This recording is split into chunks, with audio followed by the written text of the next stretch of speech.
आज मी तुम्हाला ना छान असा घरीच पिझ्झा बनवून दाखवते बरं का। तर कधी कधी काय होते ना, भाजी पोळी खायचा कंटाळा आलेला असतो ना, तर असं काही करून खायची इच्छा होते।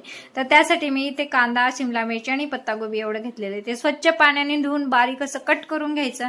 नंतर कढई तापवायला ठेवायची, त्यामध्ये तेल टाकून कांदा टाकून घ्यायचा आणि लगेचच काय करायचं, शिमला मिरची सुद्धा टाकून घ्यायची आणि लगेच परत त्याच्या मागे आपला पत्तागोबी सुद्धा टाकून घ्यायची आणि त्यानंतर ना आपला चवीपुरता लाल मिर्च पावडर आणि थोडंसं मीठ हे सगळं टाकून घ्यायचं आणि थोडंसं गॅसवर छान असं होऊ द्यायचं भाजीसारखं।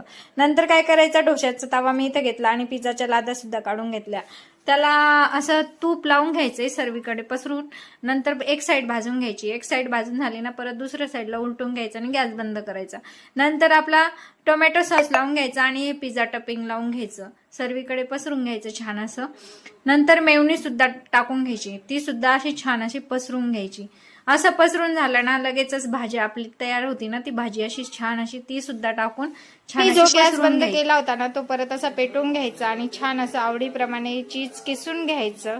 तर बघा असा आपला पिझ्झा तयार झालेला आहे। तर कसा वाटला व्हिडिओ तुम्हाला कमेंट करून नक्की सांगा। लाईक करा, शेअर करा आणि मस्त खा, स्वस्त रहा। चॅनलला मात्र नक्की सबस्क्राईब करा। चला भेटूया अशाच पुढच्या व्हिडिओमध्ये, तोपर्यंत बाय।